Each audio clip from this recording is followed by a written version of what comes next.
Doctor Francisco Gómez Bravo, cirujano plástico, muy buenas noches. Buenas noches. Vamos a ver, en primer lugar, ¿qué diferencia existe entre la cirugía reparadora y la cirugía estética? Bueno, existen diferencias, aunque realmente las dos tienen un origen común y pertenecen a la misma especialidad, que es la cirugía plástica, es decir, la cirugía que hace referencia a la forma, a la forma de las estructuras, ¿no?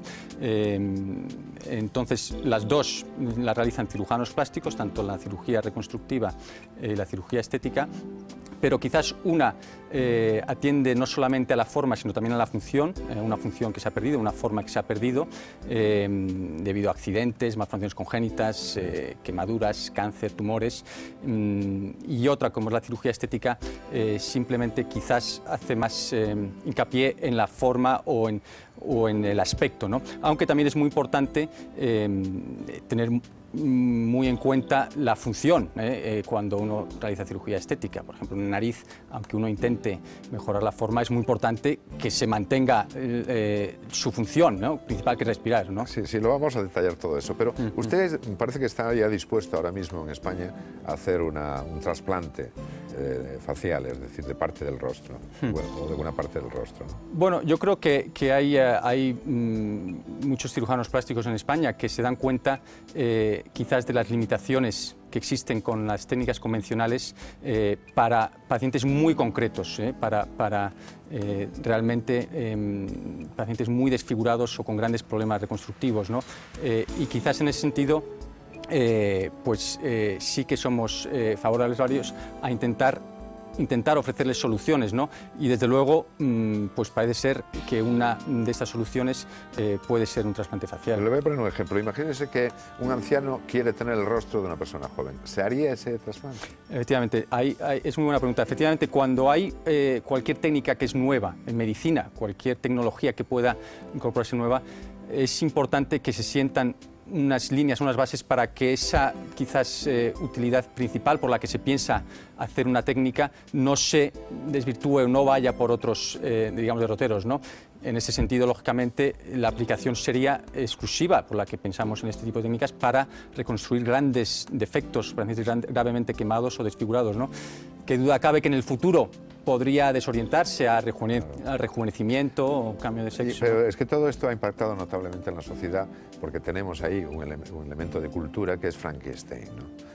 La transformación Frankenstein. ¿Eso plantea dudas éticas sobre este tipo de operaciones? Bueno, yo creo que sí que es verdad la figura un poco de volver a dar vida a algo que estaba muerto, ¿no? Y que es lo que ocurre con el trasplante de tejidos, ¿no? Yo creo que en otros órganos, digamos, que se ha aceptado muy bien, aunque inicialmente también hubo mucha controversia en los años 60, 70 con este tema, y yo creo que ocurrirá lo mismo con el trasplante de otros tejidos que no sean órganos sólidos, como es el caso de la cara o manos. Es que hay otro clásico que es el fantasma de la ópera, ¿no? Que se podría adaptar quizá mejor a esta situación. Quizás ese ejemplo es mucho más apropiado, ¿no? Porque realmente son pacientes que o es un tipo de trasplante que quizás se lleva un poco a ámbitos un poquillo más frívolos quizás, y realmente solamente se aplicaría en casos realmente dramáticos. En este caso la desfiguración fue por el ataque de un perro. Parece que en Estados Unidos es uno de los elementos fundamentales de las desfiguraciones, ¿no? Aquí en España, aparte de que me diga cómo es eso en Estados Unidos, aquí en España, ¿cuál es la causa más frecuente de desfiguración? Bueno, sin duda yo creo que en la mayoría de los países la causa más frecuente es el cáncer, los tumores, ¿no? El cáncer de piel, que requiere muchas veces pues resecciones importantes de estructuras amplias, ¿no? De la cara. Lógicamente los accidentes de tráfico, las quemaduras son muy importantes, y las malformaciones congénitas, las mordeduras de animales, de perros, incluso de humanos, en algunas estructuras de la cara, debido a peleas y otro tipo de incidentes, son muy frecuentes en nuestra cultura. En Estados Unidos, por ejemplo, que he mencionado, puede suponer, incluso llega a suponer hasta el 5% de las urgencias médicas de hospitales, ¿no? Digamos que ahí la población que tiene perros en su casa es muy elevada. Y esto realmente es un problema social importante que hay que tener en cuenta, ¿no? Y si tenemos en cuenta que en los niños una mordedura de un perro puede suponer hasta el 80% de ellas se llevan a cabo en la zona de la cara y de la cabeza y el cuello, pues puede ser un problema sanitario. ¿Y se sabe cuántas personas pueden estar en España necesitadas de una reconstrucción? De reconstrucciones complejas a nivel facial, el número es elevadísimo, ¿no? Y para ello pues, existen servicios de cirugía plástica en los hospitales. Quizás que puedan ser candidatos a este tipo de intervención, ya hay que ser mucho más estrictos, sobre todo en la fase en la que estamos en el momento actual, ¿no?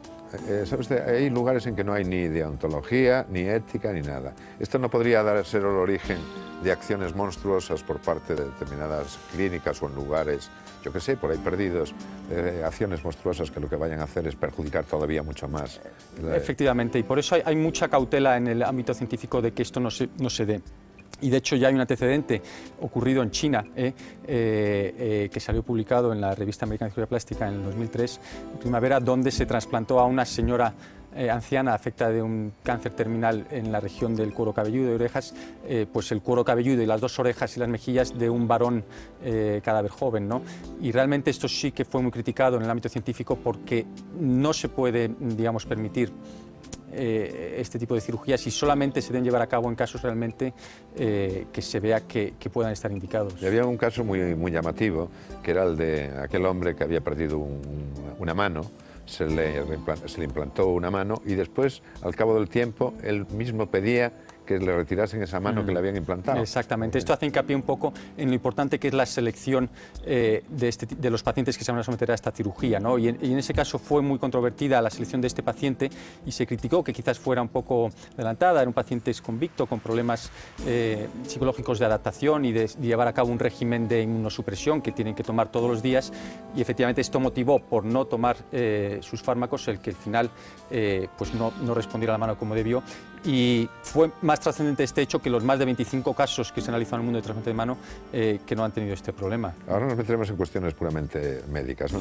Pero ¿a usted le parece ético, primero, que se haga, bueno, que se conozca el nombre del ser en teoría anónimo que fue el donante, y en segundo lugar, toda la parafernalia que se montó para dar a conocer el nuevo rostro de una mujer? Efectivamente, esto sí que es problemático desde un punto de vista deontológico y ético, ¿no? Y realmente en este caso sí que han surgido dudas por los distintos comités en francés y en el ámbito científico sobre el modo en que se ha llevado a cabo, se ha rodeado este trasplante en Francia, ¿no? Quizás sobre todo la falta de secreto profesional y de mantener pues en secreto la identidad del paciente es lo que quizás ha tenido bastante crítica.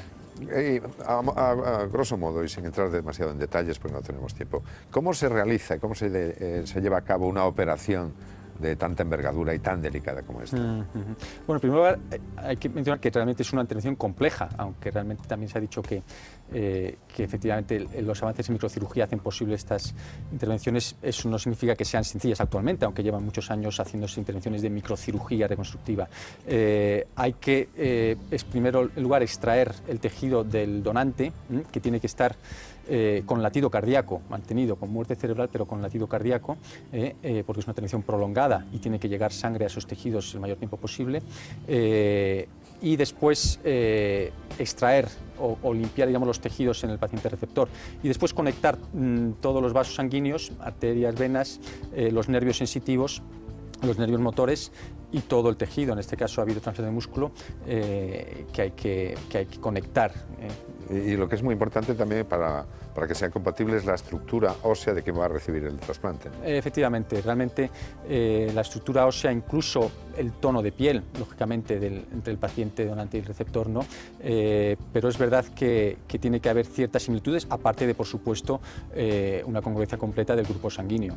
Y lo que pasa es que esta mujer va a estar toda su vida sometida a un riesgo, que es el del rechazo. Es decir, que en algún momento podría quedar incluso peor de lo que estaba antes, ¿o no? Bueno, el riesgo principal que se plantea desde el punto de vista médico y ético es lógicamente que para que ella acepte este tejido tiene que estar sometida a unos fármacos que evitan que el sistema inmune lo rechace, ¿no? Efectivamente, estos fármacos tienen efectos secundarios a largo plazo, ¿no? Aparte del riesgo de que el cuerpo, a pesar de esos fármacos, provoque un rechazo en el tejido, ¿no? Es verdad que hay un riesgo por los fármacos y de que exista un rechazo a largo plazo, pero eso lo único que hace es quizás pues, digamos, reseñar un poco que lo que es muy importante seleccionar bien al paciente, que tiene que ser un caso realmente que sea necesario. Y le puedo asegurar que para muchos pacientes, que quizás son realmente los que tienen que decidir, ¿no? Estarían muy dispuestos a someterse a ese riesgo por lo que reciben a cambio. Lo que pasa es que se pasaría a convertirse en un enfermo crónico, ¿no? Bueno, hay que tener en cuenta, este comentario también sí que se ha realizado, ¿no? Los pacientes a los que se les realizaría esta inyección son enfermos de por sí. Esta es una cuestión que a mí sí que me gustaría hacer hincapié. El que se considera a los pacientes simplemente desfigurados o pacientes con mutilados, tanto una mano o una mama, por ejemplo, después de un cáncer, que no se les considere pacientes, que realmente eso es algo que, bueno, que se tienen que ajustar y acoplar, ¿no? Estos pacientes realmente tienen problemas ya, no solamente los psicológicos, sino incluso la función para poder comer, expresarse, comunicarse, vivimos en sociedad, y tienen que considerarse ya seriamente como pacientes y como enfermos a los que hay que intentar aportar soluciones. ¿Y por qué la piel es la que puede ser más rechazada en un trasplante? Lo digo con respecto al corazón, al riñón y demás. Bueno, efectivamente la piel es un órgano que es el que más provoca rechazo en el tejido compuesto. Tiene unas características, sobre todo se comporta en cierto modo como un órgano inmune, porque realmente tiene vasos linfáticos. En los vasos linfáticos es la primera, digamos, respuesta a los componentes extraños, ¿no? Y es el primer modo de intentar hacer barrera y frenarlo. Y también hay células, células de Langerhans, células que provienen del sistema inmune que están en la misma piel, ¿no? Con lo cual esas células pueden provocar mayor rechazo en otro individuo. Hemos visto un nuevo rostro, pero ese nuevo rostro no le puede provocar al paciente daños psicológicos. Efectivamente, por eso hay que tener muy en cuenta que el paciente sea muy bien seleccionado, ¿no? Hay que tener en cuenta cuando también algunas personas se ponen en el lugar y se plantean, y digo, bueno, ¿cómo podría estar yo con otro rostro?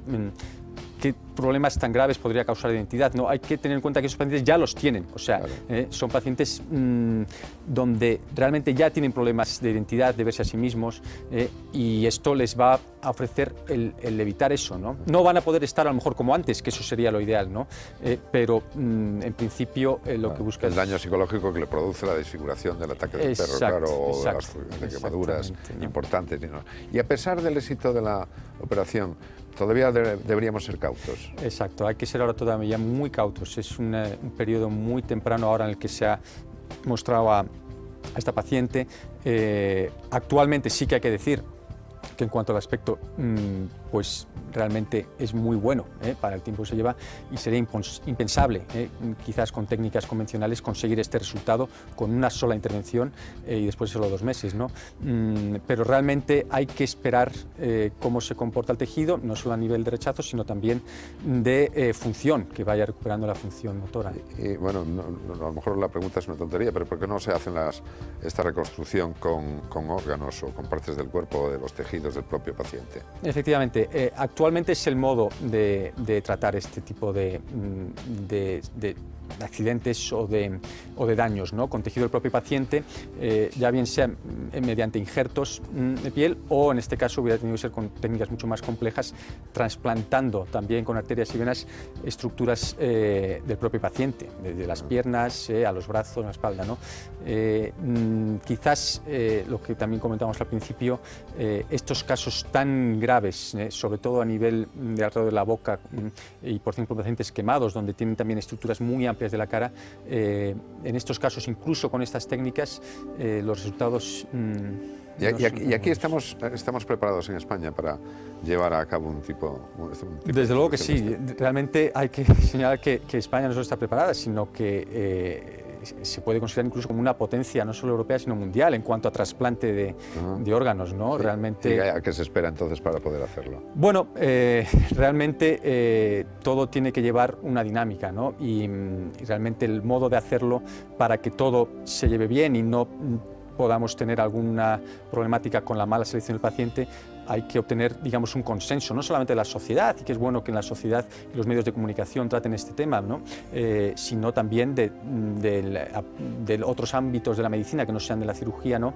Que puedan aceptar esto por los problemas que puede plantear y ver que tienen un beneficio real, ¿no? Pero claro, lo que puede ser moralmente aceptable en Francia, a lo mejor es moralmente inaceptable en España, podría ocurrir también, ¿no? Efectivamente, ¿no? Realmente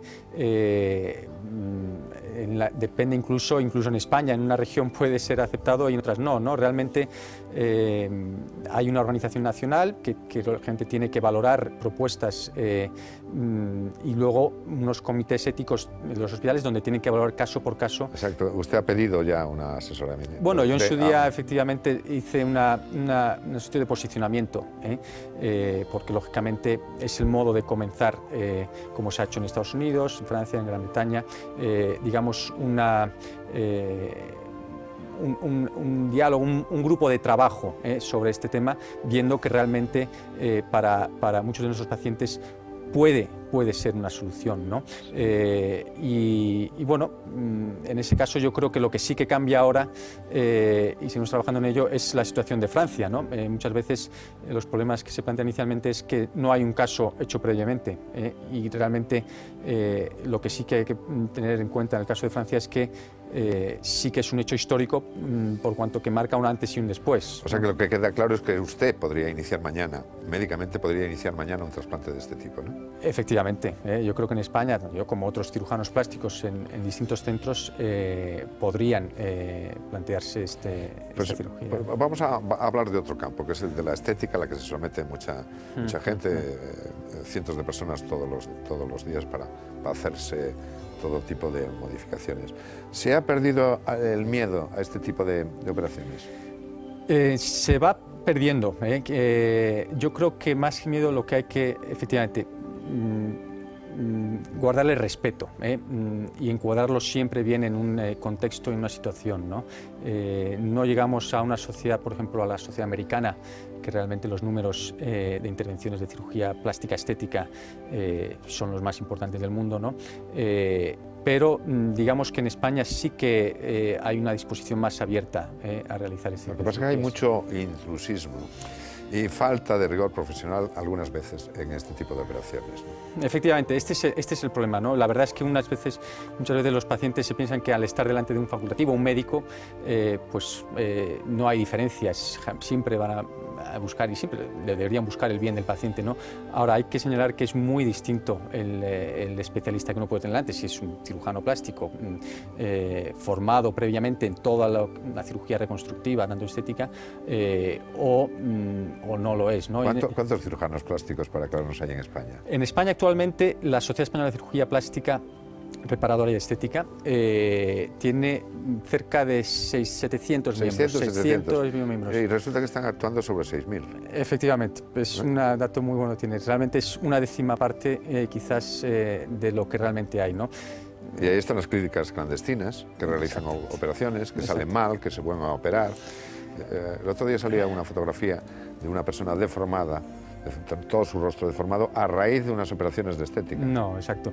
Quizás ahí es donde hace un poco el hincapié o ha señalado el problema que hay, ¿no? El que todos se encuadren en la misma situación. Complicaciones pueden ocurrir siempre y problemas pueden surgir al cirujano plástico más experimentado, ¿no? Porque el organismo es un organismo y una infección puede ocurrir en cualquier momento. Ahora, es muy distinto, lógicamente, quién realiza una intervención de este tipo, ¿no? Y en ese sentido, yo creo que haciéndolo de este tipo hay muchos motivos para perderle el miedo, realmente tener un respeto, pero realmente el beneficio que puede producir para un paciente o para una persona una cirugía plástica estética bien realizada para su estado de ánimo y su bienestar es muy importante, ¿no? Con lo cual quizás sí que hay que, yo lógicamente, lo veo en mis pacientes, ¿no? También el grado de satisfacción que les produce, ¿no?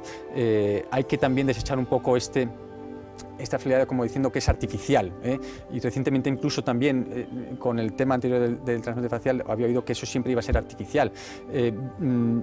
La diferencia es entre artificial y natural. En nuestra sociedad quizás hay que ser un poco cautos, ¿no? Porque claro, si todo fuera natural, pues no iríamos ni vestidos, ni nos cortaríamos el pelo, ni seríamos personas sociales. Mencionaba usted que lógicamente ahora sí que hay mucha más cirugía estética en nuestra sociedad, pero los cambios corporales se realizan en todas las sociedades, desde los egipcios hasta tribus africanas que se adornan y se intentan mejorar y cambiar su físico. Lo que pasa es que yo preguntaría hasta dónde hemos llegado, porque hay mucha gente que se regala incluso una modificación de senos o una liposucción por Navidades, por ejemplo, es el regalo que hacen. Efectivamente, hay que ser muy cautos, sobre todo ese tipo de regalos o cirugías en adolescentes, en personas que quizás no han madurado psicológicamente, hay que tener mucho cuidado. Pero también hay que estar dispuestos a aceptar los avances, y en este caso los avances principalmente vienen de la mano de la anestesia y de la seguridad de la anestesia hoy en día, ¿no? y de los medios y de los antibióticos y de la cirugía en general, ¿no?